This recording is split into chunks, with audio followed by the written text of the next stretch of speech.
What is up, everybody? It's me, J-Rod, the filmmaker, former film major, frequent fighting gamer from Philadelphia, and we are back with another special episode of First and Final. If you guys don't know how this show works, it's very simple. It's a two-part video, and the first part is my first reaction to the first trailer that I can find for the movie or show that I want to talk about.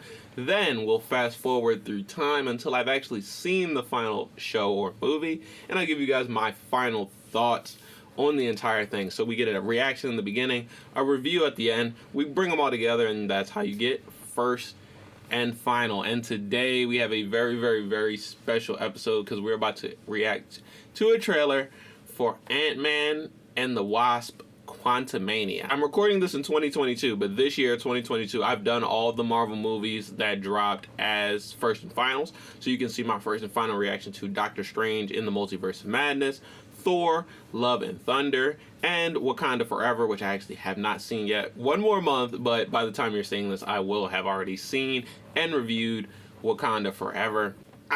What can I say? I'm excited for this for multiple reasons. It's the new phase. It's a new film that we won't get until next year, a new Marvel movie.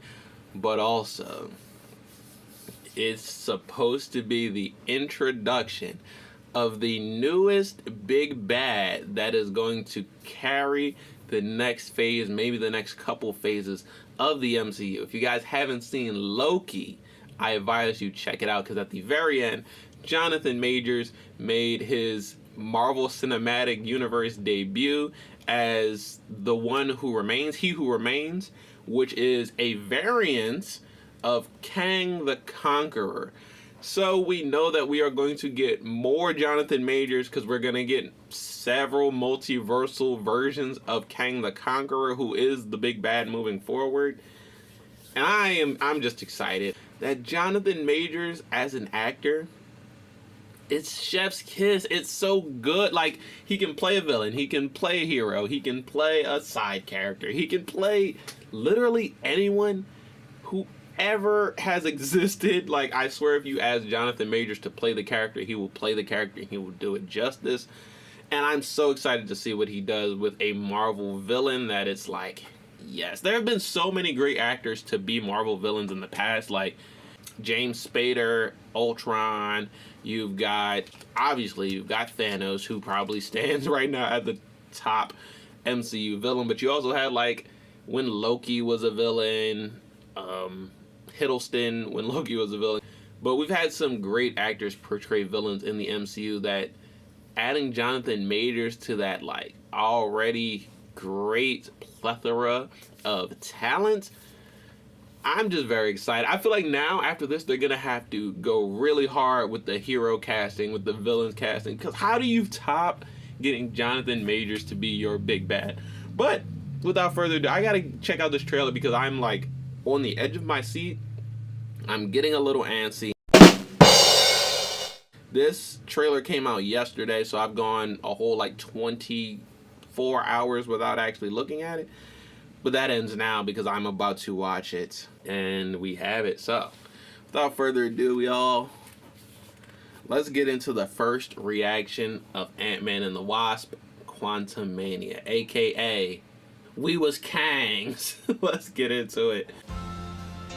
Comes on. I used to ask myself a lot of questions. Bubbly. Scott, you're at ex-con. Campy. How are you an Avenger? Where's he working? That doesn't make sense. But everywhere I go, people like a tell Dairy me the Queen? same thing. Thank you, Spider-Man. Hey, yo. That is the dude from People still need help, Dad.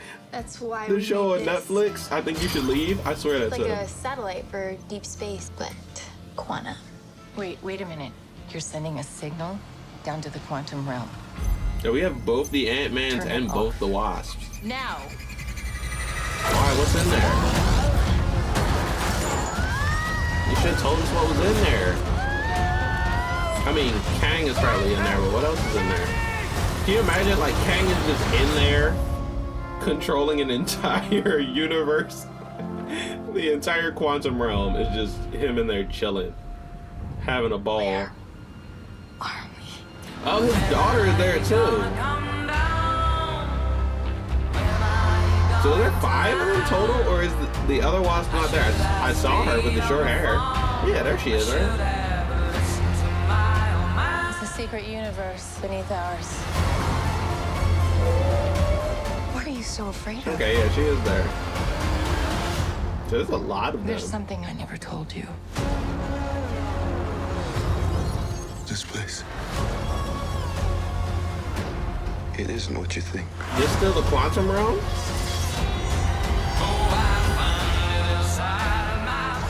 Yo, this is sick. There's like bartenders in there. Bill Murray is in there. I can get you home. And give you more time. Oh, If you help me. they just hit him with the Mr. Fantastic. There he is.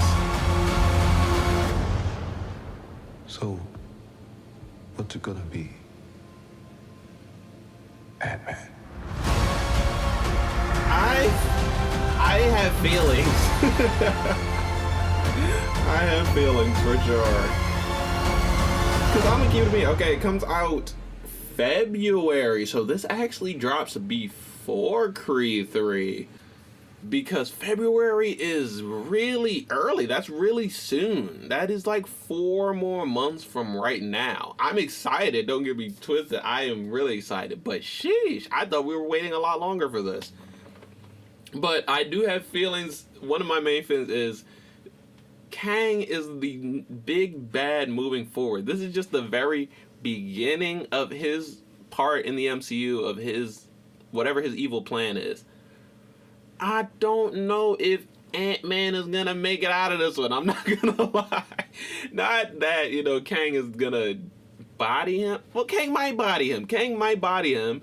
Or he might just be collateral damage of whatever Kang's plan is. Like, if this is the inciting action for Kang, I'm worried about what that means for Ant-Man. I'm not gonna lie. And also the fact that there are 2 Ant-Mans, 2, maybe 3 Wasps in this film. I feel like some people is a little replaceable. I'm not gonna lie. It's looking a little replaceable. And to be honest, is anybody checking for Ant-Man like this? I'm just saying. I want to watch this film because of Kang, but if Ant-Man got bodied in this film, are we really going to miss him like that? See, look, I'm just getting into the weeds, into the theories. Let me stop, let me chill, and just say that I really did enjoy that first reaction of Ant Man and the Wasp, Quantumania. Never been a huge Ant-Man fan, but I never disliked the character either. It's just one of those characters. And Paul Rudd, that's Paul Rudd, right? Paul Rudd does a great job with the character, especially when they do the Avengers ensembles. He's one of the funniest, lightest characters. He's always fun to have there and to go back. In Civil War, he was great. In Infinity War, no, he was in the Rome in Infinity, or in Endgame, the one where the rat made him come out of the van. He always does a great job amongst all these other huge, larger-than-life characters. But now I'm excited to see him lead a huge, larger-than-life sort of franchise. Again, it's not like it's his first time. But I'm excited for what they're going to find in the quantum realm, what this is going to mean for Phase 5 and for the future of the MCU. Because I think it's really going to have some implications. Some people have said that they're a little light on setting up the big story arcs. I don't think so. I think the big story arc is kind of right in front of our faces. They're building the new generation of the Avengers. They're dealing with the kids of the Avengers and what that's going to look like. The young Avengers, basically. And that's what Phase 4 has been about. It seems a little, it's a slow crawl. But I think that is just to build up to whatever this next phase is going to be, whatever Kang's plan is for the next phase of the MCU. I'm excited for it. I like the slow build up because then the payoff is just gonna feel so rewarding. And yeah, imagine Kang erases or unalives all of the Avengers, and then the young Avengers are literally all we have to go off of. Whatever it is, it's going to be a lot. That's all I know. I don't know what is going to happen, but I know I'm going to be here for it. I'm going to enjoy it.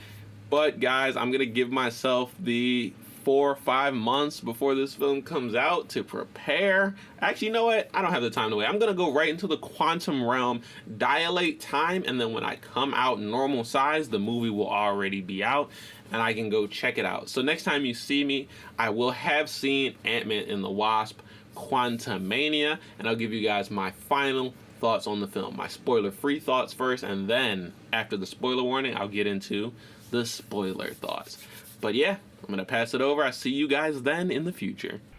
Whew, what is up, everybody? It's me, J-Rod. I'm back from the quantum realm, and I have seen the newest Ant Man film in its entirety, so I'm ready for this review. Also, check out this shirt. This is literally like the only Marvel shirt that I own, and any other time of the year, it's kind of a waste, but I think this, it's the perfect time to wear this Ant Man shirt because we're talking about Ant Man. We're talking about Ant Man and the Wasp, Quantumania, the newest film. And yeah, I'm ready to get into it. So we're going to start off with the spoiler-free review of the film, and then I'm going to get into the spoilers. But yeah, so let's start off with my spoiler-free review of Ant Man and the Wasp, Quantumania.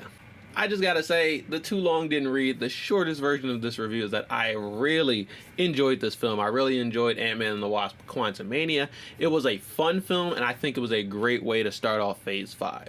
The Ant Man films have never been the most memorable stories in the MCU, but I think that Ant Man and the Wasp Quantumania is easily the strongest film in Ant Man's trilogy.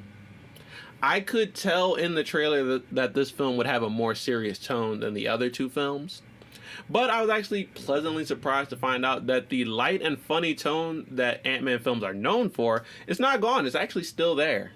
The light tones and the darker tones are well balanced in this film, so the comedy and the drama, they don't clash. Instead, I feel like it was a genuinely funny film that just had a serious tone. And despite the fact that Ant-Man is the titular character, this film instantly becomes a Kang film anytime that Jonathan Majors is on the screen. His introduction, or his second introduction, depending on who you ask, in the MCU as their newest villain, it was as explosive and entertaining as I expected. With only one movie and one episode of television with Loki, Jonathan already has two of the best performances in the entire MCU. We also had another new character, Scott Lang's daughter, Cassie Lang. She joined the Ant-Man team, and her character development was definitely a little lighter than I would have liked. But I'm hoping we'll get more of her own story in future Ant-Man titles or even a future Young Avengers project. Cassie's story probably took a backseat to the many new characters in this film that populate the quantum realm. We got to see a small glimpse of the quantum realm in the second film, but this was a much deeper and much denser look at the realm. The time that we spent world building and character building inside of the quantum realm, those were honestly my favorite parts of the entire film. I think it was a great creative decision to drastically increase the scale of the world because it makes the characters feel smaller than they already were. I also appreciate how the film didn't waste much time in the exposition. It kind of jumps right into the action, and after that it really takes a show instead of tell approach when exploring the quantum realm. My biggest complaint is that the ending of the film felt a little bit abrupt. I think they took the necessary amount of time to set up the conflict and in the early film, but it didn't take very long for the heroes to resolve the conflict in the end. There's also the fact that the film featured so many new and interesting characters that it was hard for even Scott Lang to stand out amongst the ensemble. However, this film did much more to impress me than it did to disappoint me, and in the end it left me wanting more Ant-Man stories, so in that regard, I think it was a success. It was a great start to a year of Marvel movies, and it has me excited for what is still to come. But I think that is all I can say without spoiling the film, so here is your official spoiler warning. Y'all hear that? And that means spoilers are coming, so without further ado, let's get all the way into it, a little bit deeper now. So to prepare for this screening, I rewatched Loki and I watched the first two Ant-Man films, obviously. And because of that prep, I think this film felt like such an exciting conclusion to some of those arcs from the earlier films and Loki. Like I said earlier, I would have liked more screen time getting to know Cassie Lang, but I'm actually really happy with what we got. Cassie got to fulfill her dream of working with her dad as his partner that she had in the second film, but she's already outgrown that desire to do it for her father. Instead, she wants to do it just to help people, and I think that is such a great place for a young hero to start their journey. And also, she gets some closure from the events of the first film when Yellow Jacket took her hostage as a way to get to Scott. In this film, she now has the power and the know-how to take on Darren herself. Which brings me to the elephant in the room, or at least the mechanized organism designed only for killing in the room, MODOK. Now, Darren isn't in this film as Yellow Jacket, he's here as MODOK, and I love the way that they utilize this character in the film.